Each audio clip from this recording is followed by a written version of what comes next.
So in this video, we will talk about medical eye standards of Railway RRB Junior Engineer, which is JEE. So the eye medical test for the Railway RRB Junior Engineer is very important. If you are preparing for this exam and wear glasses, or you are considering LASIK surgery, there are some important things you should know.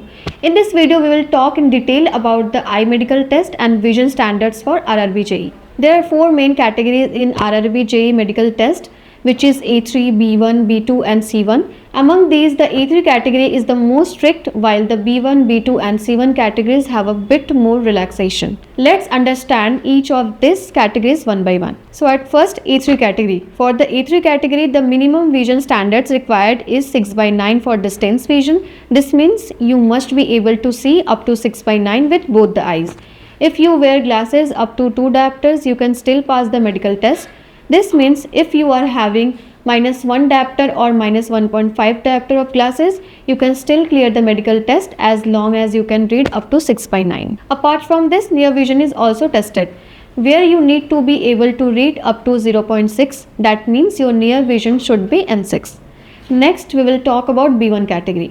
The B1 category allows a bit more relaxation. Here, one eye should have 6/9 vision and the other can have 6/12. Glasses up to 4 diopters are allowed. If your number is higher, you may be advised to undergo LASIK surgery. However, after surgery, the corneal thickness of your eye must be more than 425 microns. Next, we will talk about B2 category. The B2 category also has similar vision requirements as B1, that is 6/9 and 6/12 vision. However, here night vision, binocular vision and color vision tests are not conducted, which are part of B1. In B2, only the field of vision is checked. Next, we will talk about C1 category. In the C1 category, with or without glasses, you need to have 6/12 distance vision. There is no limit on the number here, which means even if you are having a high power number, you can still pass the medical test in the C1 category. C1 is quite flexible. Now let's talk about whether LASIK surgery is allowed or not.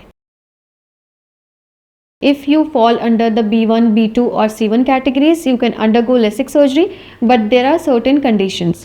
So at first, there should be no complications during the LASIK operation. Secondly, the corneal thickness, the black part of your eye where the laser is applied, should not be less than 450 microns. Next, the retina should be completely normal. Next, after LASIK, there should be no noted progression in your eye condition. Just keep in mind, only choose flapless or touchless procedures like customize or transfer care. Flap-based LASIK is usually not allowed for medical roles and is easily detected in tests. This whole procedure takes only 10 minutes and in most cases vision starts to normalize from the next day. At iMantra, LASIK starts at just 12K per eye with advanced technology. For more information, you can comment or call our helpline number to book your LASIK test worth ₹4,000 for free.